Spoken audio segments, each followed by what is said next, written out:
அவ கையில இருக்கிற கரண்டியை பிடிங்கிட்டு அவ கையில புத்தகத்தை குடுன்னு சொன்ன பெரியார் மண்ணுல பிறந்த பெண்கள் நாம. பெண்களுக்கு உடலியல் ரீதியா என்னென்ன மாதிரியான வளர்ச்சி இருக்கு, இவங்க என்னென்ன மாதிரி பிரச்சனைகளை ஃபேஸ் பண்றாங்க, இதுதான் நாம இப்ப பார்க்க போறோம்.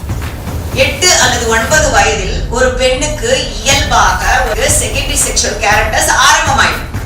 இந்த வயசுல இந்த பெண்ணுக்கோ ஆணுக்கோ தன் அழகை எவன் ஆராதிக்கிறானோ அவனை கண்டா ஒரு ஈர்ப்பு வர்றது இயற்கை. 90% பெற்றோர்களுக்கு தன்னுடைய பெண் குழந்தைகளையோ ஆண் குழந்தைகளையோ அடலசன்ஸ் ஏஜ்ல எப்படி வளர்த்துறதுங்கிறத இன்னும் பாதி பேருக்கு தெரியல.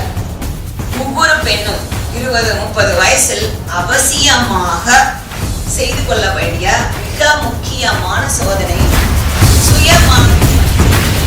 பெரியார் சொன்னது போல ஒரு சமுதாயத்தை சீரமைக்கிற ஒரு பாதைக்கு உங்களுக்கு கொண்டு போகணுங்கிறது தான் என்னோட விருப்பம். Very happy to have my Women's Day. It's my beautiful moment and I'm very happy to spend my Women's Day with you. Really you're very happy and young and energetic faces in the morning make me to feel happy. Even what the psychologists say, whatever that we know, what we feel, you know, எப்பயாவது காலையில யாராவது ஒரு சந்தோஷமான முகத்தை பார்த்தா தான் நமக்கு ஒரு எனர்ஜெட்டிக்கா இருக்கும். அந்த மாதிரி இந்த முகங்கள்ல தெரிகிற ஒரு சந்தோஷத்தை பார்க்கும்போது தெரியுதா அந்த கண்ணில் வர ஒரு ஸ்பார்க்கை பார்க்கும்போது I'm very really happy to celebrate this Women's Day with you. And girls, you know, பெண்கள் அப்படிங்கிற இந்த டைட்டில் எதை பத்தி இருக்கு அப்படின்னு பாத்தீங்கன்னா, வேர்ல்டு வைடா பெண்கள் சார்ந்த ஹெல்த் இஷ்யூஸ் ரிலேட்டடா தான் நம்ம இப்ப பேச போறோம். Is it very interesting topic to you? ரொம்ப பிடிச்சிருக்கா இல்ல போரிங்கா இருக்குதா? பிடிச்சிருக்கா? எத்தனை பேருக்கு ஹெல்த் ரிலேட்டட் இஷ்யூஸ்லாம் இருக்கு? சும்மா கூச்சப்படாம சொல்லுங்க, அது அப்புறமேட்டு பேசிக்கலாம். But everyone will be having some psychological issues இருக்கும், some health issues இருக்கும் இல்லைங்களா? பெண்கள்னாலே அப்படிதான். பெண்கள்னாலே 6ல இருந்து 85 வயசு வரைக்கும் உடல், மனம் மற்றும் பலதரப்பட்ட கோணங்கள்ல இவர்களுக்கு ஏற்படுற பாதிப்புகளை பத்தி தான் இங்க பேச வந்திருக்கோம். பெண்களை இப்ப 3 வகையா நம்ம பிரிச்சுக்கலாம். 6 முதல் 20, 20 முதல் 40, 40 முதல் 60. இந்த 3 காலகட்டங்களுக்குரிய பெண்களா நம்ம இப்ப பிரிச்சு பார்க்கலாம். சரிங்களா? இப்ப நீங்க எந்த காலகட்டத்தில் இருக்கீங்க? 6 முதல் 20, 20 முதல் 40ல borderல இருக்கலாம் some of you இல்லையா? 21 அந்த மாதிரி. Working people they may be 20 to 40 and 40 to 60.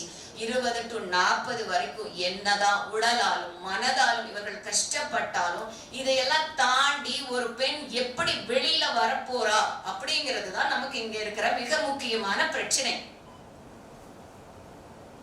என்ன பிரச்சனை இருந்தாலும் பரவாயில்ல, அவ கையில இருக்கிற கரண்டியை பிடிங்கிட்டு அவ கையில புத்தகத்தை குடுன்னு சொன்ன பெரியார் மண்ணுல பிறந்த பெண்கள் நாம. அந்த பெரியார் சொன்னது போல ஒவ்வொருவரும் சுயமான அறிவோடையும் தெளிவோடையும் தன்னை சுத்தி இருக்கிற ஒரு சமுதாயத்தை சீரமைக்கிற ஒரு பாதைக்கு உங்களுக்கு கொண்டு போகணுங்கிறது தான் என்னோட விருப்பம். இது ஒரு பெரியார் பிறந்த மண், நம்ம அந்த மண்ணுல இருக்கிறோம். பெண்கள் புரட்சிக்காக பாடுபட்ட மிகப்பெரிய ஆள். அது முக்கியமா இந்த மகளிர் தினத்தன்னைக்கு அவரை நமக்கு நினைக்கிறது மிகப்பெரிய ஒரு வரப்பிரசாதம். பெண்கள் பத்தி பேசும்போது மிக முக்கியமா இது உடலியல் ரீதியான சில விளக்கங்களை நம்ம இங்க சொல்ல வேண்டியது இருக்கு. சரிங்களா? ஏன்னா இது ஹெல்த் இஷ்யூஸ் அப்படிங்கிறதுனால பெண்களுக்கு உடலியல் ரீதியா என்னென்ன மாதிரியான வளர்ச்சி இருக்கு, என்னென்ன மாதிரி காலகட்டங்கள்ல இவங்க என்னென்ன மாதிரி பிரச்சனைகளை ஃபேஸ் பண்றாங்க, இதுதான் நாம இப்ப பார்க்க போறோம். முதல் பருவம் 6 to 20 வரைக்கும் இருக்கிற இந்த பருவ வயது, இந்த அடலசன்ஸ் ஏஜ்ல என்னென்ன மாதிரி பிரச்சனைகள் வரும்? 6 to 20ங்கிற இந்த ஆரம்ப காலகட்டத்துல பெண்கள் உடல்ல வளர்ச்சி, உயரம் அதிகரித்தல், சதைகளில் நல்ல சதைப்பிடிப்பு, இனப்பெருக்க உறுப்புகளில் ஏற்படுகின்ற மாற்றம். இது போன்ற மாற்றங்கள் இந்த ஆரம்ப கட்டத்துல உருவாகும். இந்த ஆரம்ப கட்ட இனப்பெருக்க உறுப்புகளில் ஏற்படுகின்ற 8 அல்லது 9 வயதில் ஏற்படுகின்ற மாற்றங்களை செகண்டரி செக்ஷுவல் கேரக்டர்ஸ்னு நம்ம சொல்றோம்.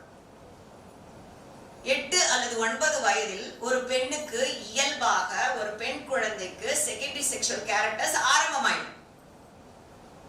சில சமயங்களில் மரபு ரீதியாக மாறும்போது அது 10 to 11 வயதில் அந்த செகண்டரி செக்ஷுவல் கேரக்டர்ஸ் மாற ஆரம்பிக்கும்.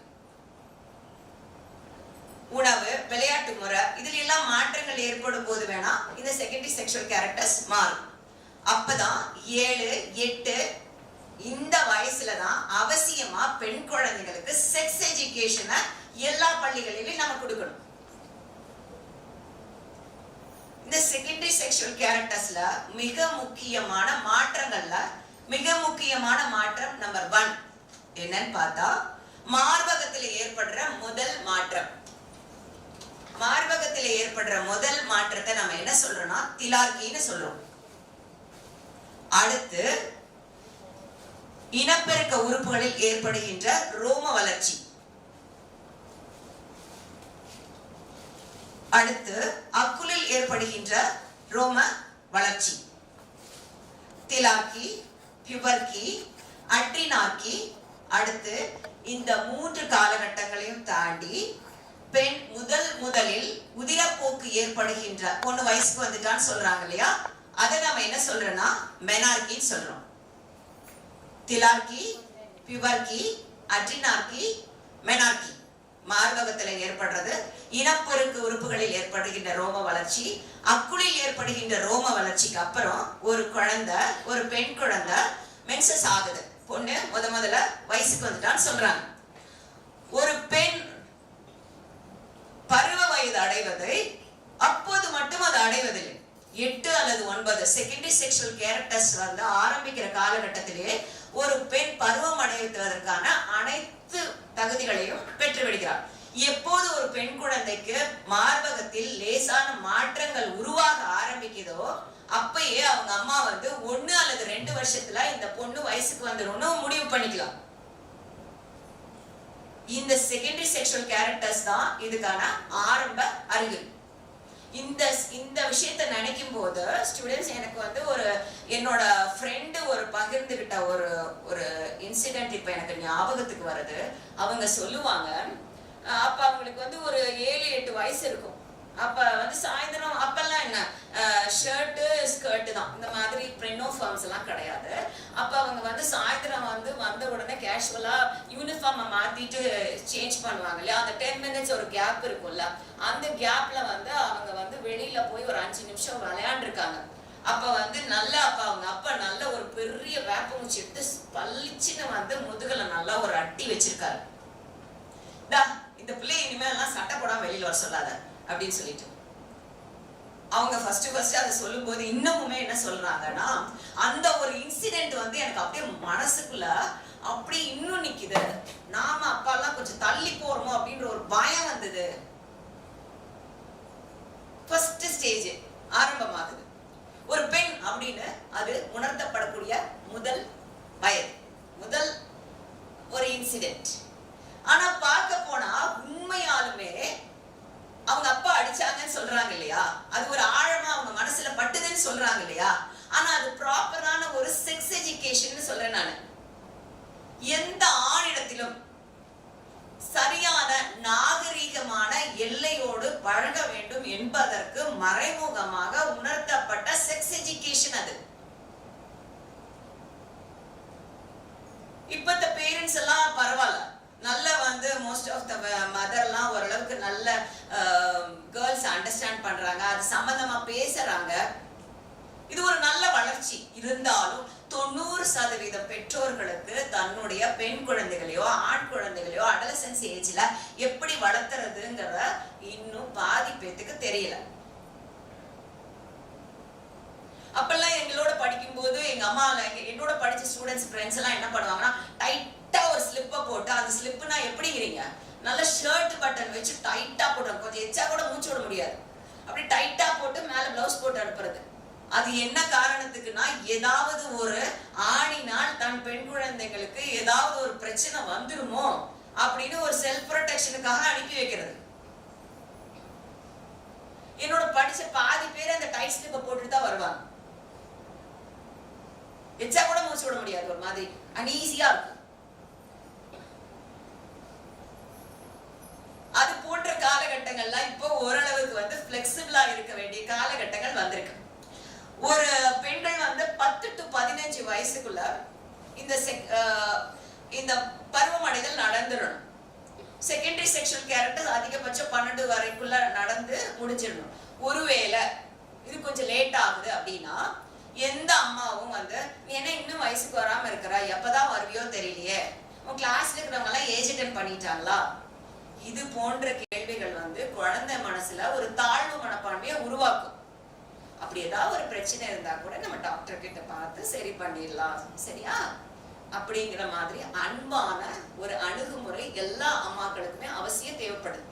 அப்படி இல்லைங்கிற பட்சத்துல ஒரு நல்ல மனம் விட்டு பேசுற ஆசிரியர்கிட்ட இந்த பிரச்சனைகளை எல்லாம் பெண் குழந்தைகள் பேசிக்கிறது ரொம்ப அவசியம்.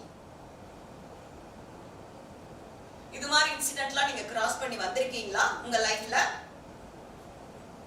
அப்படி ஒருவேளை நீங்க வரலீனா கூட இனி வரப்போற காலங்கள்ல அத நாம இம்ப்ளிமெண்ட் பண்ணலாம், சரிங்களா? அடுத்தது, சில குழந்தைகளுக்கு பெண் குழந்தைக்கு 6 வயசுலயே வெஜைனால வெள்ளைப்படுதல் இருக்கும். இந்த வெள்ளைப்படுதல் ஏன் அப்படின்னு பார்த்தா ஈஸ்ட்ரோடயல் அப்படிங்கிற ஒரு ஹார்மோன்ஸ்னால அதுல ஒரு வெள்ளைப்படுதல் இருக்கும். அந்த வெள்ளைப்படுறதுல வந்து சமயத்துல இந்த வெஜைனல் செக்ரிகேஷன்ல ஒரு அரிப்பு இருக்குது அப்படின்னா கட்டாயமா கூட்டிட்டு போய் ஒரு கைனகாலஜிஸ்ட பார்க்கணும். இல்ல இதெல்லாம் நார்மல் அப்படின்னு சொல்லிட்டு விடக்கூடாது. ஒரு இச்சிங் எப்ப ஆரம்பிக்குதோ அப்பயே ஒரு கைனகாலஜிஸ்டோட ஒப்பீனியன் ரொம்ப அவசியம். அதே மாதிரி 6 hours once வந்து பேட் மாத்துறதுக்கு அவசியமா சொல்லி கொடுக்கணும். நனையில இல்ல கரெக்டா தான் இருக்கு அப்படிங்கிற மாதிரி நினைக்க கூடாது. 6 மணி நேரத்துக்கு ஒருக்கா இந்த பேட மாத்துறத அவங்களுக்கு அவசியமா சொல்லி கொடுக்கணும். இந்த மாதிரி பெண் குழந்தைகள் பருவம் அடைஞ்சு இந்த மாதிரி உதிரப்போக்கு இருக்கிற சமயத்துல இவங்களுக்கு முக்கியமான எது தேவைன்னு பார்த்தா பேலன்ஸ்டு டயட். என்னன்னா அந்த பேலன்ஸ் டயட்ல இருக்கணும்? புரோட்டீன், அயர்ன், விட்டமின்ஸ், இரும்பு சத்து, புரதச்சத்து, vitamins include calcium also, okay, சுண்ணாம்பு சத்து அவசியமா இந்த சாப்பாடா இந்த குழந்தைங்களுக்கு கொடுக்கணும். இது எப்ப நாம இந்த குழந்தைங்களுக்கு கொடுக்க தவறுறோமோ அப்ப ரத்த சோகை அனீமியாங்கிற வியாதியில உலகம் முழுசு இருக்கிற பெண்கள் பாதிக்கப்படுற மிகப்பெரிய வியாதியே ரத்த சோகை தான். ஒருவேளை இந்த சமயத்துல நம்ம இந்த உணவை கொடுக்க தவறிட்டோம்னா அது பிரசவ காலத்துல இதே அனீமிக்கா இந்த பேஷண்டா வந்து நிக்கும். ஒரு பெண் குழந்தை ஒரு தாயின் வயிற்றில் இருந்தால் அந்த பெண் குழந்தை 3 லட்சம் முதல் 4 லட்சம் கருமுட்டைகளை வச்சுதான் அந்த தாய் அந்த குழந்தை சுமக்கிறா. அப்ப தாய் ஒரு சாப்பாடை சாப்பிடும் போது அந்த சாப்பாடு அந்த குழந்தைக்கு மட்டுமல்ல அடுத்த 3 தலைமுறைக்கு போய் சேர வேண்டியது. இவங்களுக்கு சரியான உணவு அந்த நேரத்துல கிடைக்கல அப்படின்னா இது அடுத்தடுத்த தலைமுறைகள்ல இதே மாதிரி ரத்த சோகையோட இந்த குழந்தைகள் உருவாகுது. புதிதா பருவம் அடைஞ்ச பெண் வந்து ஒரு வருஷத்துக்கு ஒரு இர்ரெகுலர் பீரியட்ல போயிட்டு இருக்கலாம். 2வது வருஷத்துல அந்த பீரியட்ஸோட சிஸ்டம் சரியாயிடும். ஒருவேளை சரி ஆகல அப்படிங்கிற பட்சத்துல பிசிஓடி நீர்க்கட்டி இருக்குதாங்கிறத செக் பண்ணிக்க வேண்டியது அவசியம். இந்த பிசிஓடி எதனால வருதுன்னு பார்த்தா மாவுச்சத்து, கொழுப்பு, சரியான உடல் இயக்கம் இல்லாம போறது, இது போன்ற காரணங்கள்னாலதான் இந்த பிசிஓடி வர ஆரம்பிக்குது. சில பெண்களுக்கு மாதவிடாய் காலங்களில் 3 நாளைக்கு முன்னாடி இருந்தே வயிற்று வலி வர ஆரம்பிச்சிடும், வாந்தி வருதும்பாங்க இல்லையா? இது போன்ற பல பிரச்சனைகள் இருக்கும்போது இது இயல்பான ஒன்றுதான். புரோஸ்டாகிளாண்டஸ்ங்கிற கெமிக்கல் வந்து யூட்ரஸை சுத்தி சுரக்கிறதுனால இந்த வலி ஏற்படும். இந்த வலி ஏற்படுதுங்கிறதுக்காக பெயின் கில்லரை வந்து தானே செல்ஃப் மெடிகேஷன் மூலமா அவசியமா எடுத்துக்க கூடாது.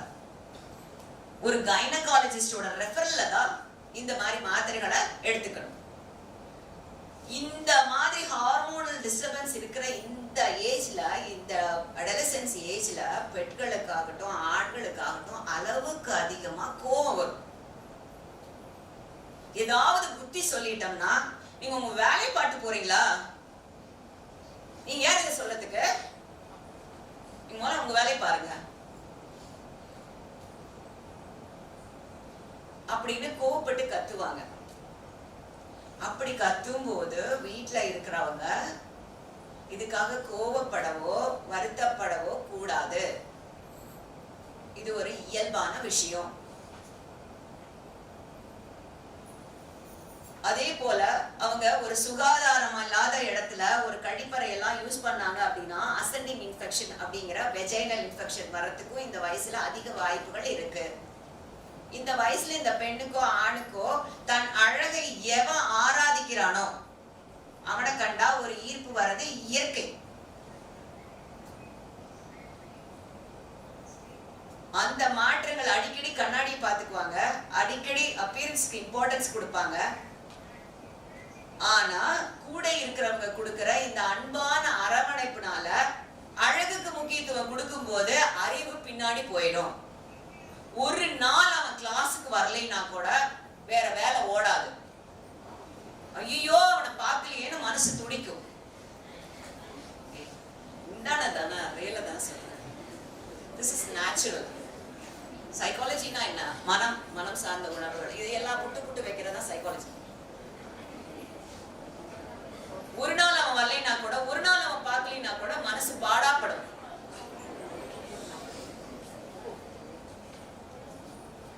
அது போன்ற சமயங்கள்ல இப்போ அன்பு சார்ந்த விஷயங்கள்ல அன்பா அவனுக்கு அரவணைப்பு கொடுக்க வேண்டியது வீட்டுல இருக்கிறவங்க செய்ய வேண்டிய மிக முக்கியமான கடமை.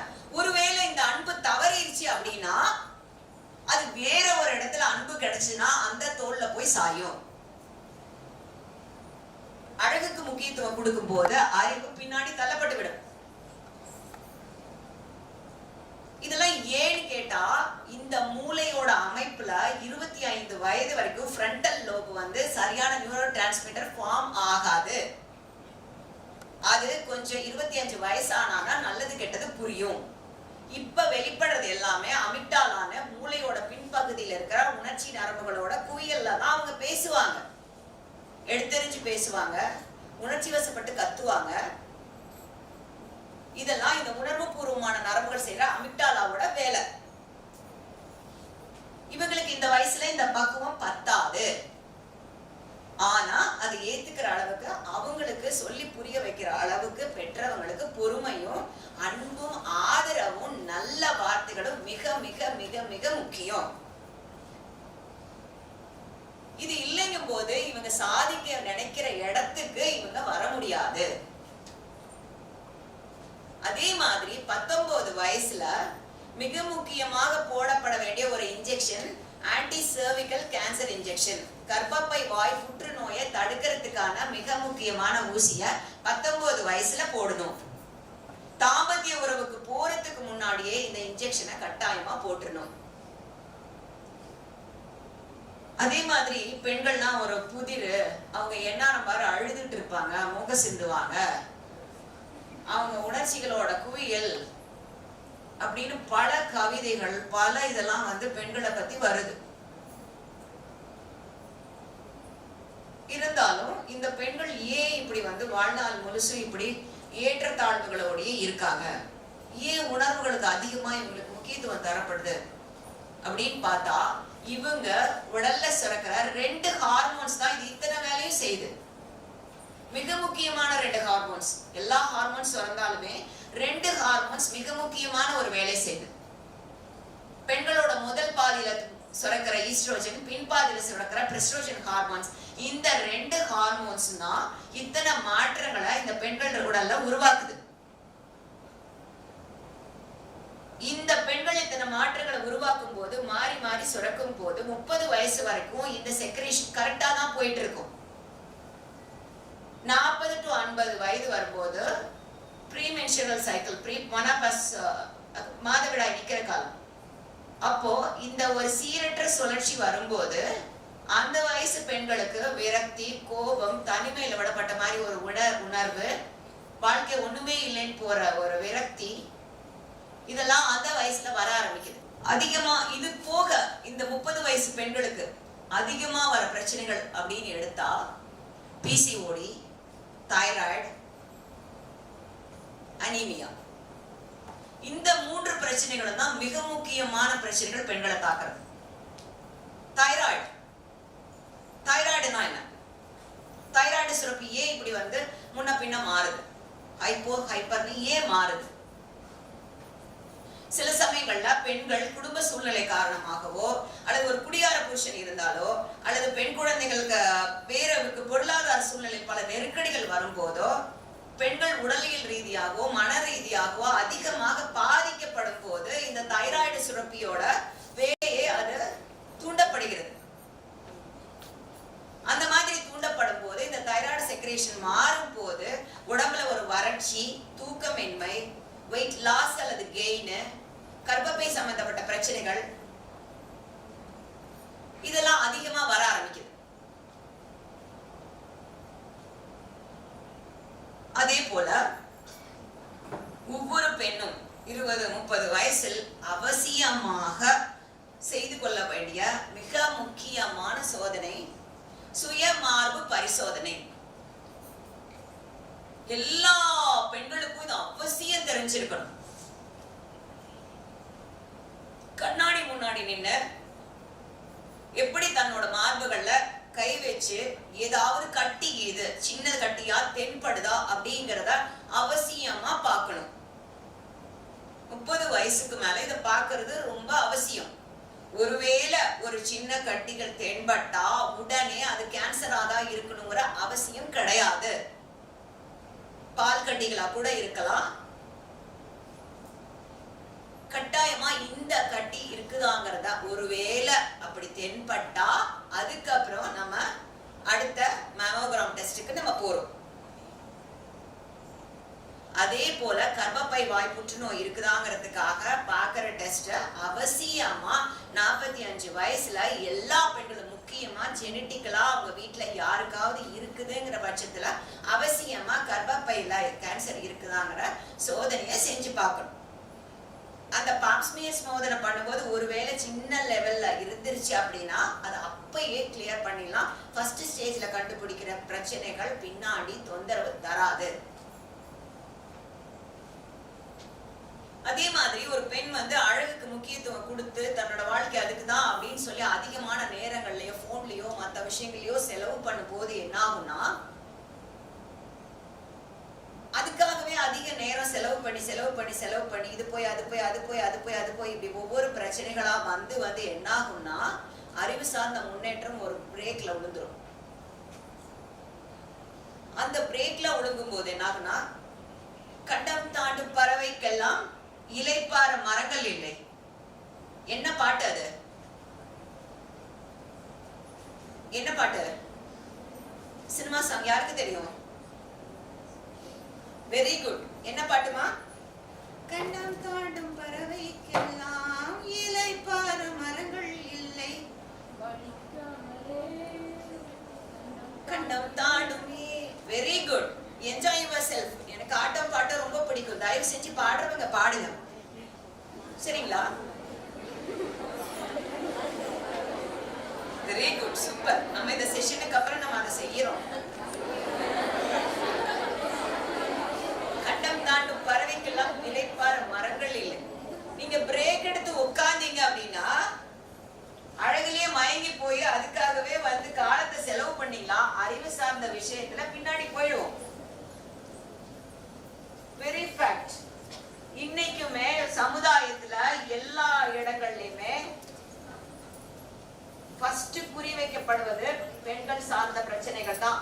ஒரு குடும்பத்துல ஒரு பிரச்சனை வந்துருச்சு, ஒரு பொருளாதார ரீதியா ஒரு பிரச்சனை வந்துருச்சு அப்படின்னு சொல்லும் போது நான் பாக்குற பெண்கள்ல அடித்தட்டுல இருந்து மிகப்பெரிய மேல் தட்டுல இருக்கிற பெண்கள் வரைக்கும் சொல்லப்படுற ஒரே காரணம், நீ வேலையை விட்டுரு. இது இங்கே இல்ல, எல்லா இடத்துலயும் மிக மிக மிக மிகப்பெரிய போஸ்ட்ல இருக்கிற வரைக்கும் நான் பார்த்துட்டேன். நீங்க உடல் சார்ந்த விஷயத்துக்கு அழகு சார்ந்த விஷயத்துக்கு இம்பார்ட்டன்ஸ் கொடுத்துக்கிட்டு இருந்தீங்கன்னா அறிவு சார்ந்த விஷயங்கள்ல முன்னோக்கி வரவே முடியாது. இப்படியாப்பட்ட சூழ்நிலையில அறிவையும் உணர்வையும் எந்த பெண் பக்குவமா கையாளுறாங்களோ அவங்கதான் அந்த இடத்துல ஜெயிக்க முடியும். கோபப்பட்டோ அழுதோ புலம்பியோ மத்ததுக்காக ஐயோ இப்படி ஆயிடுச்சுன்னு சொல்லியோ மாமியார் சொல்லிட்டாங்க, புருஷன் சொல்லிட்டான், இந்த மாதிரி பிரச்சனையை விட்டு என்னால வெளியில வர முடியாது, இதுதான் இப்படி இருக்கணும் போல இருக்கு, இதுதான் நிர்பந்தமா இருக்குன்னு நாம நினைச்சு பின்வாங்க வேண்டிய ஒரு சூழ்நிலைகள் அமையும்.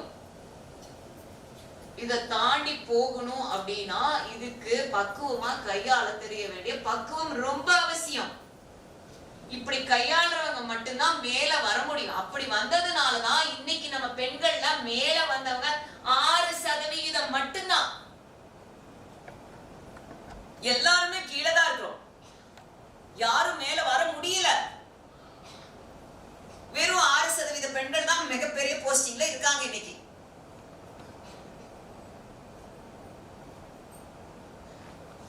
ஆனா ஒரு பெண்ணும் ஒவ்வொரு பெண்ணின் வெற்றிக்கு பின்னாடி ஒரு ஆண் இருக்கிறான், ஒரு ஆணின் வெற்றிக்கு பின்னாடி பெண் இருக்கான். இது ரெண்டுமே நம்ம அக்செப்ட் பண்ணிக்கணும் இல்லையா? ஒரு பெண்ணுக்கு எதெல்லாம் ஒரு அழகுன்னு நினைக்கிறீங்க? ஒரு ஆளுமை தன்மை, ஒரு பணிவு, இனிமையான சொற்கள், ஒரு கம்பீரம், இதெல்லாம் தானே ஒரு பெண்ணுக்கு அழகு. இந்த அழகை கொண்டாடுனா போதாதா? எனக்கு மிக பிடிச்ச ஒரு ஆளுமை இருக்காங்க. உங்களால கெஸ் பண்ண முடியுமா யாரா இருக்கும் அப்படின்னு? சும்மா ஒரு நீங்களா ஒரு கெஸ் பண்ணி சொல்லுங்க பார்க்கலாங்க. Fine, very good.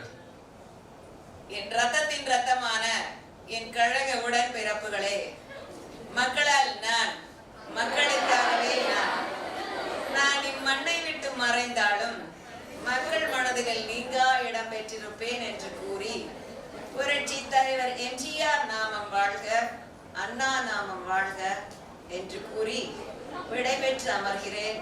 நன்றி, வணக்கம். சோ எங்கிருந்து அந்த கம்பீரம், பணிவு, மற்ற விஷயங்களை வேணா சில விஷயங்களை வேணா நம்ம சொல்லாம இருக்கலாம். மற்ற விஷயங்கள்ல கம்பீரம், ஆளுமை தன்மை, மிகச்சிறந்த ஒரு தலைமை பண்பு. இந்த தலைமை பண்பெல்லாம் வரதுக்கு எத்தனை விஷயங்களை விட்டு கொடுத்துட்டு அவங்க மேல வரணும், எத்தனை விஷயங்களை அவங்க போராடி காப்பாத்தணும்.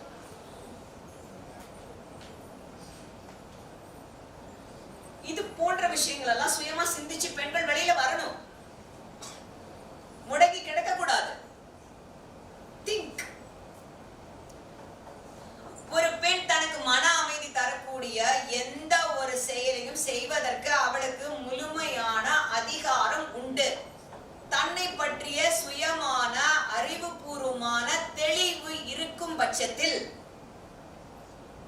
உணர்வையும் அறிவையும் சரியாக கையாளப்படக்கூடிய திறமை இருக்கும் பட்சத்தில், தனக்கு மனதுக்கு ஏற்றுக்கொள்ள முடியாத ஏதாவது ஒரு செயல் தன் மீது திணிக்கப்படும் போது அதை தன்னை சுற்றி இருக்கக்கூடிய சமுதாயத்துக்கு எடுத்து சொல்லக்கூடிய சக்தி ஒரு பெண்ணுக்கு இருக்கிறது என்று நான் மனப்பூர்வமாக நம்புகிறேன். தன்னை பற்றி சரியான தெளிவு இருக்கும் போது தனக்குரிய பாதை இதுதான், எனக்கு இதுதான் வேணும், இது ஏன் பிடிக்கலைங்க, யாரையும் காயப்படுத்தாம எடுத்து சொல்லணும் அப்படின்னா அதுக்கான உணர்வும் அறிவும், ஐயோ சொல்லிட்டான்னு மூளையில உட்கார்ந்து அழுகிறது இல்ல, அறிவுபூர்வமா சிந்திக்கணும். இது எப்படி சொன்னா, எந்த லாங்குவேஜில் சொன்னா அவங்களுக்கு புரியும்னு நாம நினைக்கணும். எல்லாத்துக்கும் ஒரு லாங்குவேஜ் இருக்கும். ஒரு ஸ்டூடெண்ட்டுக்கு ஒரு லாங்குவேஜ் இருக்கும், ஒரு அம்மா அப்பாவுக்கு ஒரு லாங்குவேஜ் இருக்கும், எல்லாத்துக்கும் அவங்கவுங்க லாங்குவேஜ் இருக்கும். அதை எடுத்து சொல்லக்கூடிய அளவுக்கு நமக்கு முதல்ல அறிவு வேணும். ஐயோன்னு உணர்ச்சி வசப்பட்டு இப்படி சொல்லிட்டாங்களே, இப்படி சொல்லிட்டாங்களே, இப்படி சொல்லிட்டாங்கன்னா 1000 விமர்சனங்களை கடந்து வந்தா மட்டும்தான் பெண்கள் ஜெயிக்க முடியும். பச்சை பச்சையான விமர்சனங்கள் மேல விடாம யாரோ ஒருத்தர் சொல்ல மாட்டாங்க. நம்ம முதுகுக்கு பின்னாடி பக்கத்துல இருக்கிறவங்க கிட்ட தான் விமர்சனம் வரும். எங்கேயோ இருக்கிறவங்க சொன்னா நம்ம அதுக்கெல்லாம் அழுகவே மாட்டோம். நம்ம கூடவே பக்கத்திலேயே இருக்கிறவங்க சொல்றது மட்டும்தான் நம்மளை அதிகமா பாதிக்கும். அப்படியாப்பட்ட விமர்சனங்களை, அப்படியாப்பட்ட உணர்ச்சி